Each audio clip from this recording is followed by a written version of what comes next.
Today we're going to be talking about 10 interesting tips to a couple things to rapidly increase your credit score, Okay. but also maintain that high credit. Okay, now let's.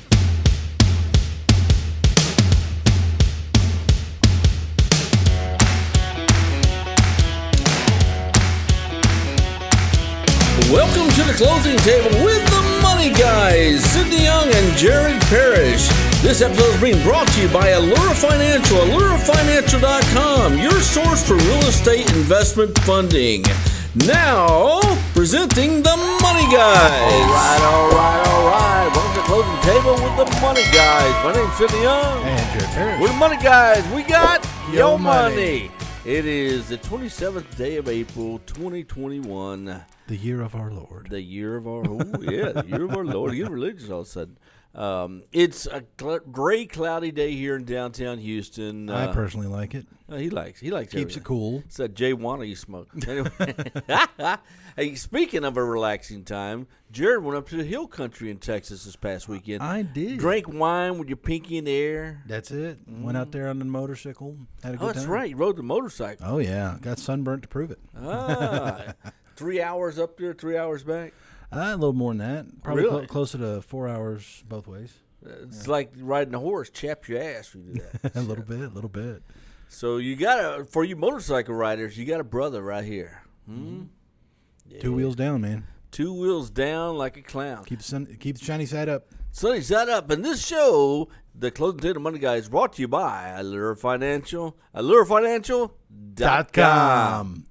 Now you see, because we have your money for your investment needs. Now, sometimes people need to borrow money. They do. And Hey, will you give me $20? well, I don't know. Let me check your credit. You see, that wasn't me borrow money. I said, "Will you give me $20?" Give. Huh? See, yeah, you have to listen to the vernacular. The who? So, never mind. oh, So, when you have to go get a loan, yeah, in many instances, people are checking credit. yeah, they are. Now, we don't always check credit on all of our loans, but some of our loans do require that. So today, I decided to put something together. Oh, there you go. I don't even know what it's about. What's it about? Today, we're going to be talking about 10 interesting tips to a couple things to rapidly increase your credit score, Okay. but also maintain that high credit. Okay, now let's assume the first time real estate investor gurus turn in, he says, "Dude, I don't know a whole lot about credit. Explain the Fair Isaac Credit." I don't even know what FICO stands for. What's FICO stand for? Fair Isaac something, man. I don't know. It's Isaac Newton's.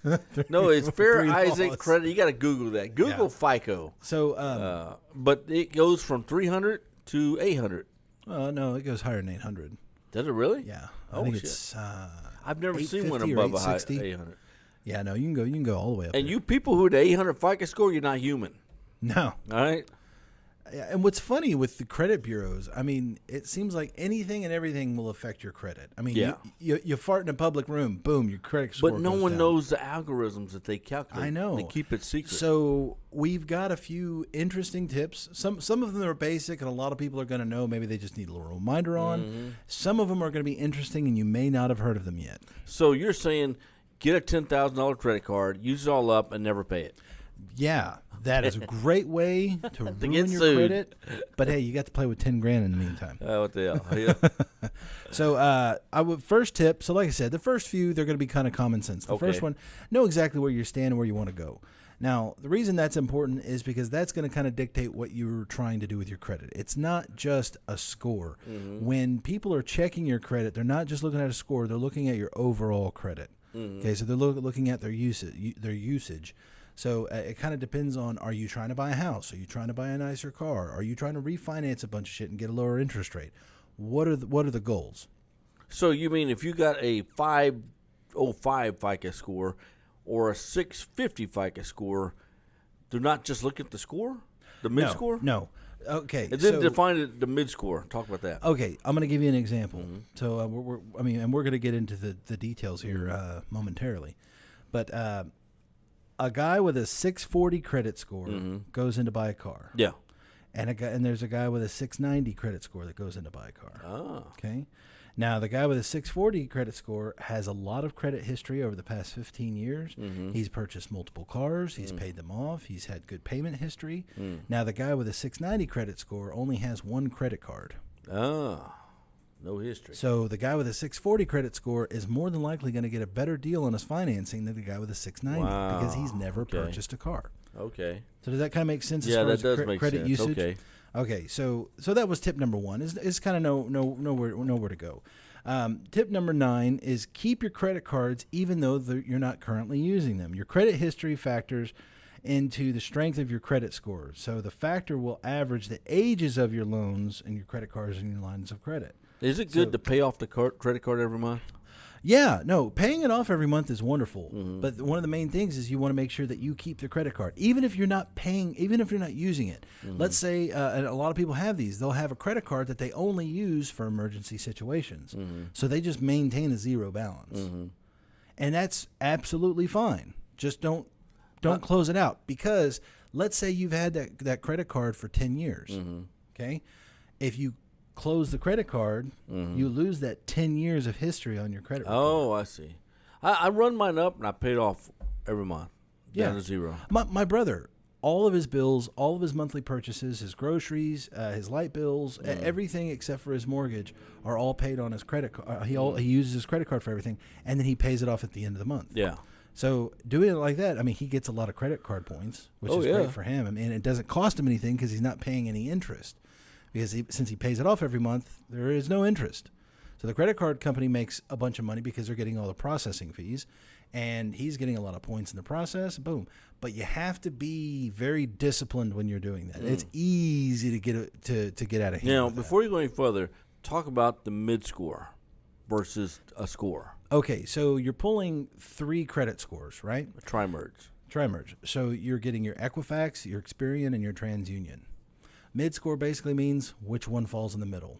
That's going to give the creditor or whoever's going to be running your credit an idea of your average.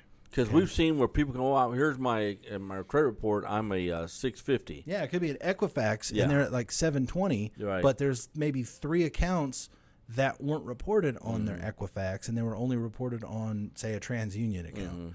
And then their TransUnion looks like a 505. So they want to look at your average. So keeping your credit cards, we talked about that. Tip number 8: have a good mix of debt. Now this is kind of what's going back on with the example of buying the car, the guy with 640 and 690. So you want to have your mortgage on there, bank credit cards, installment loans like vehicles, student loans, if you're buying furniture from Conn's. And retail gas station credit cards.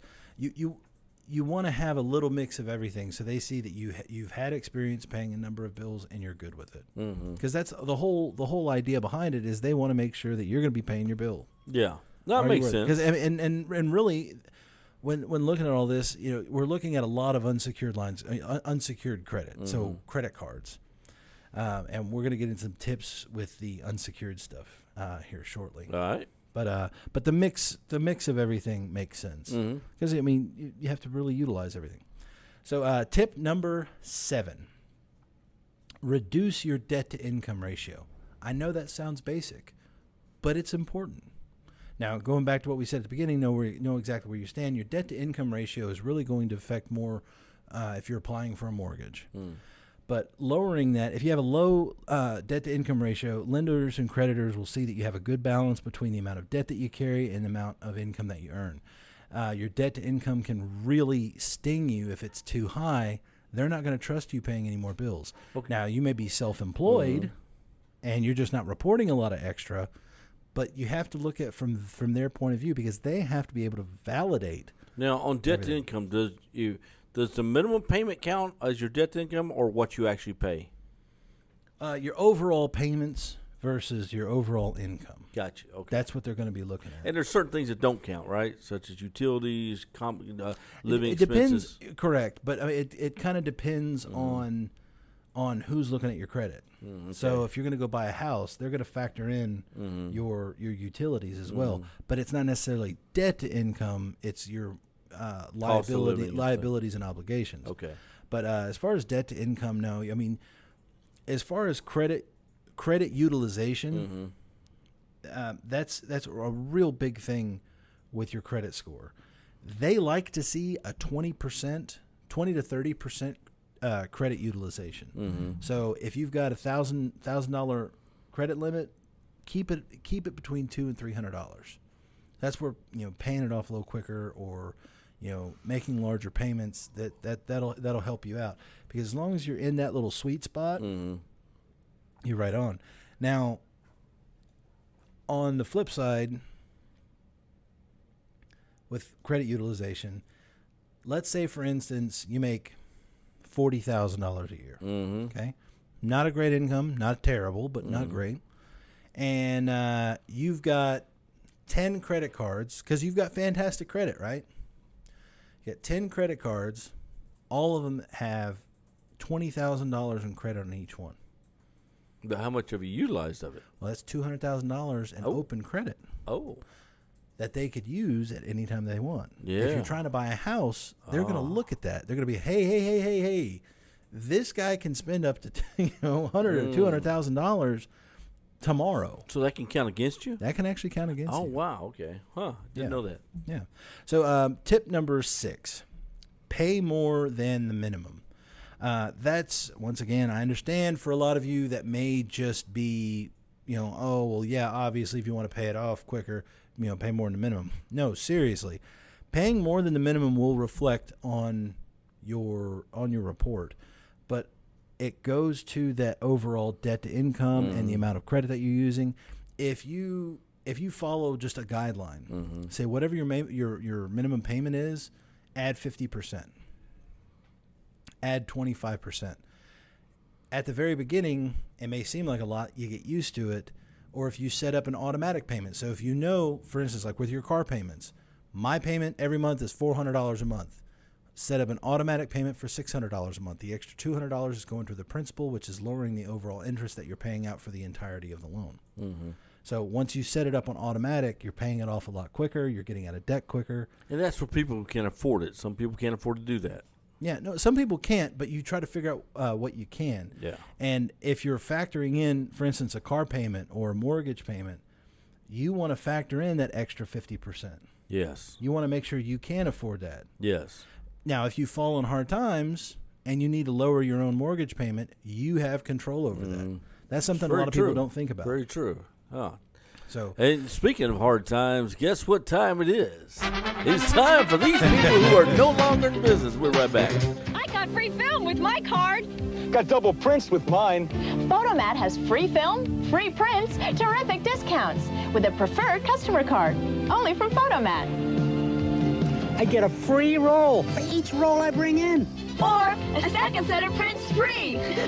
Bring your holiday film to Photomat for quality prints and big savings the moment you sign up for your preferred customer card. Well, it's gotta be right. You know it's Photomat. They had hard times. We all do. They went out of business. We didn't. Don't ever go against the family. yeah, so talking about credit. You're so money and you don't even know it. Vince Vaughn. All right, so talking about ways to improve your credit, ways to maintain it. We've talked about a lot of maintenance on here. Let's get into the nitty-gritty of increasing your score. Increasing the score. And rapidly increasing your score. Oh, talk dirty to me. Yeah. All right, so we talked about paying it down. We talked about all the easy stuff. Now we're going to get into the real nitty-gritty of it. Okay. One, and this is a big one for me, check for and remove any incorrect information on your credit. Sounds simple, and a lot of people are paying credit repair places, $50, $100, $200 a month. Maybe they'll pay them a flat fee of $500. And this is something that you could do on your own. It's extremely simple. I'm a member of the what's called Credit Hub. And they send you a thing, and you say, hey, what's this, and boom. Yeah. For one, I think Credit Karma will do it for you, but you have to allocate it to. Right. But really, you just write a letter to the credit bureau. Now, some people think that you write a letter to your creditor. So if you owe Bank of America, $1,000 in some charged off account, that you write a letter to Bank of America. No. And they go Write it to the Bureau. And here's why. Due to the Fair Credit Reporting Act, if you write it to the credit bureau, the credit bureau contacts the creditor. The creditor has 30 to 45 days to respond. If they don't respond in 30 to 45 days, wouldn't want to be ya. It's removed. See now, ya. here's something interesting. So I put on here, write letters to all credit bureaus. Now, some credit repair places will tell you, do not dispute everything at once. Because, let's say you've got 10 negative items on your credit report. They'll say, oh, no, don't do them all at once because then it'll look fictitious or it'll look frivolous. No. Report them all. That's fine. Do it all at once. You can have your credit repaired in 2 months. So write letters to them. Dispute all collection items. I don't care if it was valid or not. If it went to a collection agency, here's the beauty part of it, bro. The credit repair agency, the debt collector, they don't get your full file. So, plus, you don't have a contract with any debt collector out there. No, you don't. I had a debt collector call me one time. It was for a hospital bill. And the debt collector called me and says, well, you went to the hospital this date. I said, no, that's not possible. He goes, what do you mean? I said, I wasn't living in Houston at the time. And he says, you weren't living in Houston? I said, no, I was living in Phoenix, Arizona. And he says, oh, well, I've got right here that you went to the hospital on this date and you've got a bill for how much? I said, what was the procedure? Well, you couldn't tell me that. I said, do you have anything with my signature on it? When they call you, the first words out of their mouth is going to be, and I know. This is a recorded call. All you have to say is, what? I'm sorry, I don't do recorded calls. Click in the story. Now, if you want to resolve this in an expedient manner, you can ask them, what is this about? You say, well, we've got this debt for you. I said, that's impossible. I wasn't living in town at the time. Now, let me ask you a question. Do you have my full social? Because that's one thing they don't get. They only get your last 4 digits. They don't get your full social.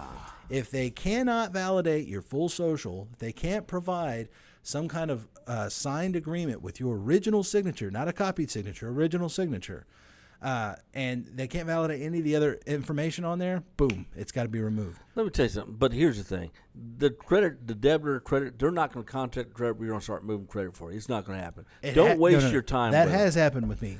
They cost them money to do that. They can't afford to do that. No, they don't contact them. They just stop reporting it. Well, there you go. Yeah, but don't waste your time with them. Hang up on them. You have nothing. You owe a creditor nothing. You owe the original person you had the debt with, not the creditor. Don't take their phone call. But tell if you them send a letter to the credit bureau has to do an investigation on every line item that you're talking about. There you go. Now, we're talking 1 letter per line item. Yeah. Per creditor, okay? Yeah. So don't try to put 10, 15 things on 1 letter. You have to do individual letters. Mail them all Sometimes out. they're fun to talk to, though, when you're really pissed off the world. He gets off to this stuff. I do, man. Oh, man. What was one of the more fucked up things that you here's the told thing they'll do. They'll call you up. I call them from a record line. First thing I'll tell them is I don't record lines. Sometimes I'm in the mood to talk. I say, yeah, okay. Next thing they'll say is, hi, how are you doing?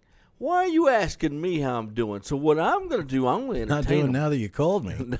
Well, you know what? I'm not doing too well. Aunt Mary's this, and this, and all this. And by the way, how are you doing? I'm doing fine. Great. What'd you do this weekend? Trying to be personal. Throws them off every freaking time, man. They always get confused. I say, hey, what'd you do this weekend? Huh? This past weekend, what you and your family go out? I can't tell you that. And then I say, hey, do me a favor, man. I don't like calling these kind of lines. Let me call you your cell phone. Oh, I can't do that. All right, man, so I'll check. Bye. If you got some time to waste, Yeah. All right, on to tip number 4. So tip number 4, increase your credit limits. I like that. Okay. How do you do that? A lot of people will keep their limit fairly low just to kind of keep themselves in check. Say, you know what? I don't want to be able to spend more than $1,000 on this credit card. Yeah. Because I know I'm going to go on Amazon. Next thing you know, it's maxed out. And Uncle Jeffy will have your money. Right.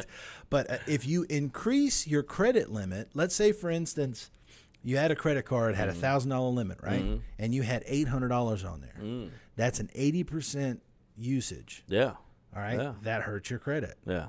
Now, what if you had that $1,000 increased up to $5,000?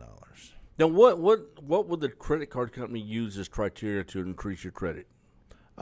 They're going to look at your history. No.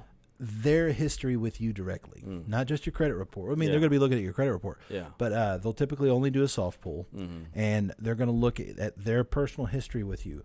You know what? You've been a good paying client for the past 6 years, and we have no problem increasing your limit. And some of them will increase your limit without you even asking for it. Oh, wow. But yeah, so let's say, like, going back to that, you had $800 and $1,000 ding. That's 80%. If you increase it just to $4,000, now you're at 20%. Yeah. So that puts you right in line. And you can buy more Amazon. And with that increased credit limit, your credit score immediately goes up. So that's a great way to get it. And so is Uncle Jeffy's bank account. Exactly, because you're gonna max that damn thing out. You can't just leave it sitting in there. You're gonna justify. You'll be like, oh, I'm gonna get more points though. I'll pay it off at the end of the month, and then when you get paid, you're like, I don't want to unass all this money. I feel like I have more. All right, tip number 3. That kind of goes more towards maintaining. Do not consolidate your credit. Oh. You've got debt consolidation companies out there all over the place. What they're doing is they're issuing you a new loan. Okay. And it usually forces you to close your current credit accounts, because what's the purpose of consolidating your credit if you're still going to have open credit over here? Okay, so if you do that and you're forced to close those accounts, it's going to hurt your credit history, because now you have a bunch of closed accounts. It's going to show up on your report that you have a debt consolidation loan. That's going to hurt your view to your new creditors. And it increases your utilization. If you're $10,000 in debt, okay, and let's say you're at a 75% usage, which is high, and you do a debt consolidation. So you close all these credit accounts, and you're issued a new loan for the $10,000. So now you're at 100% utilization, and you lost all of your other history. That didn't help you. Now, unless you're just paying a stupid amount in interest, and you're paying 25% on all these credit cards, and you could barely make just the minimum monthly payment, and then you refinance it, debt consolidation, with like a 5% interest rate. I get it. You're saving a lot of money. You could do it then, but just keep in mind you're going to have to rebuild your credit after that. If that makes sense. On to number 2. Before you get to number 2, we need to talk about number 2, because they weren't number 1. No longer in business. We'll be right back. As I put on my daily attire, I got my button flies out of the dryer. Next thing you know, I'm a wealthy man of means. I found $10 in the pocket of my jeans. When you've got something to celebrate, come to Bennigan's Blarney Blast, a celebration of St. Patrick's Day that's not just one day, but a whole month of great food, amazing drinks, even a chance to win a trip to Ireland. It's a whole month to celebrate. Whatever you want. We're back. You know what? I like those guys. I'm sorry they went out of business. I used to love going there. I know it. You ever get the Monte Cristo sandwich? Oh, I loved it. Or the get-together sampler? Those are awesome. Man. Bennigan's. I wish they never left. All right, we're talking about... You don't have a lot of comments about Bennigan's. I've been there once. That's it? It's a long story. The magician David Copperfield, I actually took him to Bennigan's once. Oh, really? Yeah. Did he pay? Yes, he did. He made it disappear. So you were the one on the date. Funny stuff. Okay, so tip number 2. This is a magic word called piggybacking. Oh, here we go. Piggybacking. So if dirty you've got devil, your mom or dad that has great credit, and they've had a credit card in their name for past 10 years, they've had low utilization, always an on-time payment, they've used it forever, never had any problems. All they have to do is make you an authorized user, and then magically you've got this low utilized, high credit amount, and you've got 10 years worth of good payment history. You piggybacking you bastard. You can increase your credit score up to 100 points within a week's time. Wow. Piggybacking bastards. I Yeah. love you. Now, we are getting some options Yes, we to are. help people with Trade piggybacking. lines. Trade lines. Tell them about trade lines. Trade lines is where we're going to take a client, let's say he's a 650. Now, at 650, we can get your deal done, but it's going to leave a pretty big gap. So to help you out, we're going to boost you up to the 700s. We're going to boost you up to the 720, 740s. In order to do that in a quick period of time so we can get this deal closed, we add some trade lines to your credit, and that will boost you up there. Now, it's not going to last forever. It'll last, 30, 45 days? Yeah, but 30, 45 days, but it'll be long enough for you to Get in your deal and get out. Yeah, get in your deal and get out of it. Yeah.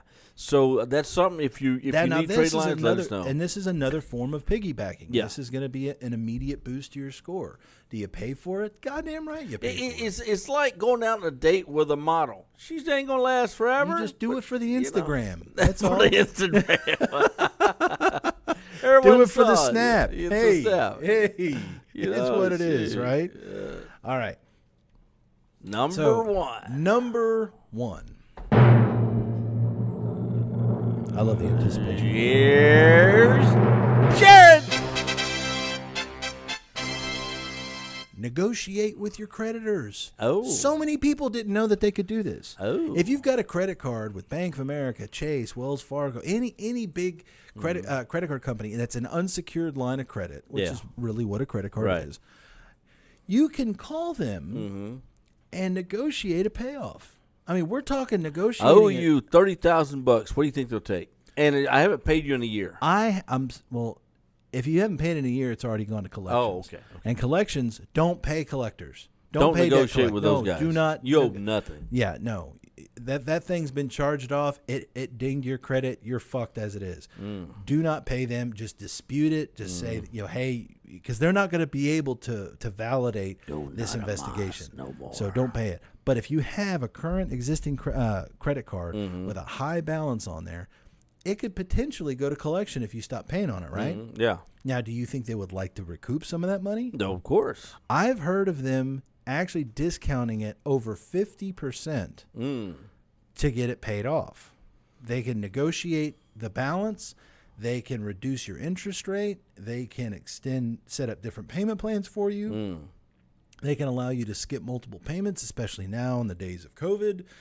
There's a lot of things you could do. People don't realize you can negotiate with your creditor. If it's an active credit account, not something that's been charged off. I can't stress that one enough. But you want to make sure. Negotiating with a creditor. Now, what are some of the negotiating tips with a creditor you can give out? For one, asking them what's the lowest they'll take is kind of a stupid question. Okay? You start off by making an offer, and it kind of depends on what you want to do with it. If you want to keep it, if you want to keep the credit credit account open, you can ask for a lower interest rate to pay it off quicker. And now the lower interest rate is going to coincide with a payment plan. So let's say you owe $5,000. They say, well, hey, can you pay it off by the end of the year? We'll reduce your interest rate down to X amount. Now, if you miss a payment, your old interest rate goes back into effect. But this way, you can keep your credit account open and keep that in your history. You know, we are in a credit-based society again. We went through a long period of time where credit, you didn't need it to pay by the lot owners or whatever the hell it was, owner finance. It's still out there, but majority of situations today, even in private funding, require credit. And it's just a way to make sure that they're not dealing with a moron. Yeah. You know, they're dealing with someone who does have some integrity that's going to be paying their bills because they don't want to chase you for it. They don't want to have to take you to foreclosure. They just want their money. Hey, we all need money. That's why you go to Allure Financial, AllureFinancial.com, your home for your investment funding. And we only sometimes check your credit. That's only right. Sometimes. Only sometimes on certain deals. So, hey, if you got bad credit, want to do a fix and flip, get a hold of me, man. Let's talk a deal. Yeah, we can do that. We can work on that. This is Closing Table Money Guys. Sidney Young. Jared Parrish. We're the Money Guys. We got your money.